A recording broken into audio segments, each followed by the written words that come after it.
Question number 7। एक घनाभाकार पेटी की ब्राह्म माप 80 सेंटीमीटर गुना 50 सेंटीमीटर गुना 15 सेंटीमीटर है। इस पेटी को 2.5 सेंटीमीटर मोटाई के तख्ते से बनाया गया है। इस पेटी का आंतरिक आयतन और इस पेटी को बनाने में प्रयोग किए गए तख्ते का आयतन ज्ञात कीजिए।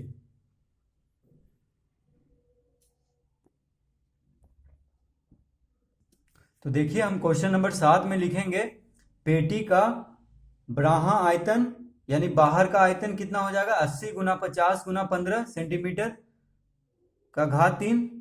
अब देखिए,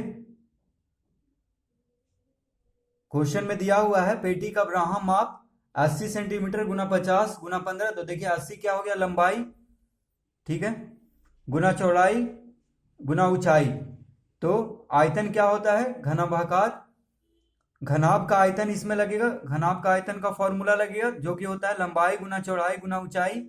ठीक है, तो ये तीनों को गुना कर देंगे तो इसका आयतन निकल जाएगा, यानी 80 गुना 50 गुना 15। तो देखिए इसको गुना करेंगे तो आ जाएगा, देखिए 8 × 5 = 40 और 15 गुने 40 हो जाएगा 600। ठीक है, अब देखिए 2 जीरो और है, 80 पे भी 1 जीरो और 50 पे भी, तो 2 जीरो और इस पे बैठा देंगे, यानी 60,000 सेंटीमीटर क्यूब इसका आयतन आ गया, पेटी का ब्राह्म आयतन। अब देखिए हम लिखेंगे, अब देखिए पेटी का आंतरिक आयतन निकाल देंगे। तो आंतरिक आयतन कैसे निकलेगा, तो देखिए कह रहा है इस पेटी को 2.5 सेंटीमीटर मोटाई के तख्ते से बनाया गया था। तो देखिए 2.5 सेंटीमीटर, ठीक है, तो देखिए दोनों तरफ से मोटाई घटेगा जितना कि बाहर आयतन है, बाहर का लंबाई है, तो बाहर का लंबाई है 80, तो अंदर का लंबाई कितना हो जाएगा 75, क्योंकि दोनों तरफ से 2.5 सेंटीमीटर, 2.5 और 2.5 सेंटीमीटर घटेगा तो कितना हो जाएगा 5 सेंटीमीटर हम घटाएंगे लंबाई में। तो 80 में से 5 गया कितना हो जाएगा 75 गुना 50 में से 5 जाएगा तो कितना हो जाएगा 45 गुना 15 में से 5 जाएगा तो 10 सेंटीमीटर का घात 3। तो देखिए आंतरिक आयतन के लिए हम जो बाहर का लंबाई चौड़ाई और ऊंचाई दिया है उसमें 5 घटाएंगे।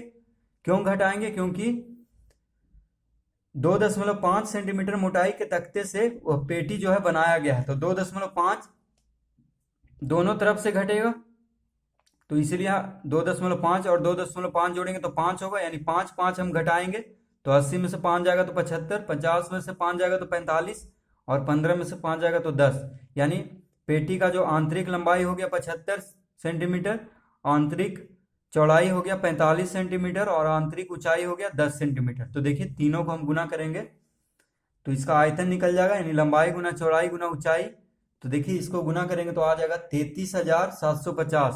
तो यहाँ पे लिखेंगे 33,750 सेंटीमीटर क्यूब। ठीक है, क्योंकि आयतन हमेशा घन में होता है, देखिए सेंटीमीटर का घात 3 में होता है, मतलब घात 3 रहता है, या तो मीटर हो या सेंटीमीटर हो, घात 3 ही रहेगा। क्यों, देखिए क्यों रहता है घात 3, क्योंकि देखिए 3 सेंटीमीटर गुना हो रहा है 75 सेंटीमीटर, 45 सेंटीमीटर और 10 सेंटीमीटर, तो सेंटीमीटर गुना सेंटीमीटर गुना सेंटीमीटर, सेंटीमीटर का घात 3 हो जाएगा। ठीक है, जितना बार गुना हो रहा है उतना घात दे देंगे हम।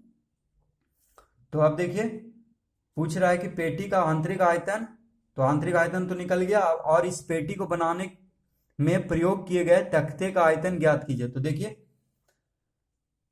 मतलब जितना उसमें तख्ता लगा है उसका भी आयतन पूछ रहा है, तो हम क्या करेंगे बाहरी आयतन से अंदर का आयतन घटा देंगे, आंतरिक आयतन घटा देंगे, तो जो तख्ता यानी जो उसमें लगा है पेटी को बनाने में, या तो लकड़ी जो भी लगा है, तख्ता बोल रहा है यहाँ पे, तो उसका आयतन निकल जाएगा। तो यहाँ पे हम लिखेंगे, तो देखिए हम लिखेंगे तख्ते का आयतन बराबर ब्राह्म आयतन माइनस आंतरिक आयतन, यानी बाहर का आयतन से आंतरिक आयतन को घटा देंगे तो तख्ता जिस चीज से भी पेटी बना है उसका आयतन निकल जाएगा, क्योंकि बाहर का आयतन और अंदर का आयतन घटा देंगे तो बस उसी का आयतन बचेगा जिस चीज से पेटी बना है। तो देखिए तख्ते का आयतन लिखेंगे हम, ब्राह्म आयतन कितना है 60,000, तो यहाँ पे लिखेंगे 60,000 माइनस आंतरिक आयतन कितना है 33,750 सेंटीमीटर का घात 3।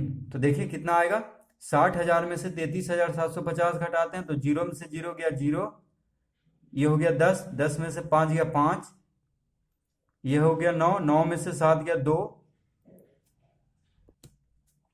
और देखिए ये भी 9 हो गया, तो 9 में से 3 गया 6, तो यहाँ पे 6 लिखेंगे, और ये हो गया 5, 5 में से 3 गया 2, यानी 26,250 सेंटीमीटर क्यूब इसका आयतन आ गया। देखिए तख्ते का आयतन, यानी जो तख्ता प्रयोग हुआ है उसका आयतन कितना है, 26,250, और आंतरिक आयतन 33,750। तो यही दोनों पूछ रहा है, ठीक है। तो देखिए दोनों आंसर आ गया, पहले पेटी का आंतरिक आयतन और तख्ते का आयतन। तो इस तरह से हम इसको हल करेंगे।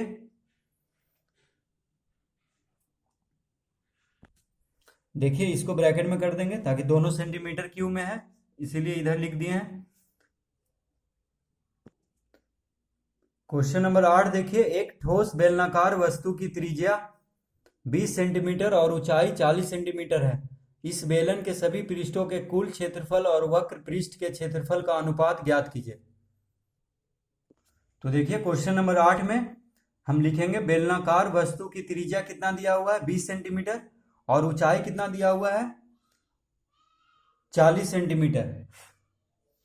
तो देखिए जो क्वेश्चन में दिया हुआ है वो हम यहाँ पे लिख लेंगे। और देखिए बेलन के सभी पृष्ठों का कुल क्षेत्रफल का फॉर्मूला क्या होता है, 2πr गुना r प्लस h, ठीक है। और बेलन के वक्र पृष्ठ का क्षेत्रफल का फॉर्मूला होता है 2πrh। अब देखिए इन दोनों का अनुपात जो हम लिखेंगे, अनुपात बराबर क्या हो जाएगा, 2πr r प्लस h बटा 2πrh। देखिए क्वेश्चन में कह रहा है कि इस बेलन के सभी पृष्ठों का कुल क्षेत्रफल और वक्र पृष्ठ के क्षेत्रफल का अनुपात ज्ञात कीजिए। तो देखिए सभी पृष्ठों का कुल क्षेत्रफल का फॉर्मूला होता है 2πr r प्लस h, और बेलन के वक्र पृष्ठ का क्षेत्रफल का फॉर्मूला होता है 2πrh। तो देखिए अनुपात इन दोनों का क्या हो जाएगा, ठीक है। तो 2πr r प्लस h बटा 2πrh, क्योंकि पहले कह रहा है कि सभी पृष्ठों का कुल क्षेत्रफल का और वक्र पृष्ठ, तो पहले हम इसको रखेंगे, सभी पृष्ठों का कुल क्षेत्रफल को हम पहले रखेंगे, देखिए ऊपर, और बटा में लिखेंगे, यानी सभी पृष्ठों का कुल क्षेत्रफल को भागा देंगे वक्र पृष्ठ का क्षेत्रफल से, तो यही अनुपात हुआ। तो देखिए अब यहाँ पे हम 2πr, देखिए 2πr ऊपर भी है और 2πr यहाँ भी है, तो 2πr खत्म हो जाएगा, भागा हो रहा है, देखिए तो दोनों कट जाएगा, क्या बचा सिर्फ r प्लस h बटा h, ठीक है। देखिए r प्लस h बटा h सिर्फ बचा, 2πr खत्म हो गया। तो देखिए r कितना दिया हुआ है, r मतलब होता है रेडियस, रेडियस का हिंदी होता है त्रिज्या, तो त्रिज्या कितना है 20, तो यहाँ पे लिखेंगे हम 20 प्लस ऊंचाई कितना, h मतलब होता है हाइट, हाइट का हिंदी होता है ऊंचाई, तो ऊंचाई कितना दिया हुआ है 40, बटा नीचे भी देखिए h आया है, तो h मतलब ऊंचाई, तो नीचे भी 40 लिखेंगे। तो देखिए कितना आ जाएगा, 20 40 कितना होगा, 60 बटा 40।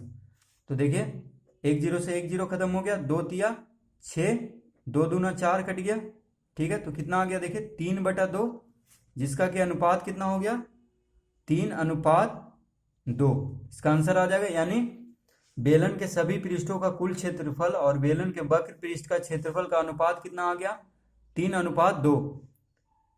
कब, जब त्रिज्या 20 हो और ऊंचाई 40 हो, ठीक है। तो पहले देखिए हम इन सब का कोई हम मान नहीं रखेंगे, पाई का मान नहीं रखेंगे 22/7, क्योंकि दो सब कट रहा है, यहाँ पे भी रेडियस यानी त्रिज्या नहीं रखेंगे, 2 से 2 कट रहा है, पाई से पाई, आर से आर, तो पहले हम इसको काट लेंगे, उसके बाद मान रख के बहुत ही आसानी से ये हल हो जाएगा, ठीक है। अगर हम पहले से सब मान रखें तो बहुत गुना भागा करना पड़ेगा, उसके बाद फिर काटना पड़ेगा, ठीक है। तो पहले हम फॉर्मूला को ही काट लेंगे और उसके बाद जो बचेगा उस पर हम जो दिया हुआ है त्रिज्या और ऊंचाई उसको रख करके फिर हम इसका अनुपात निकाल देंगे, ठीक है। तो इस तरह से देखिए हम हल कर लेंगे इसको आसानी से।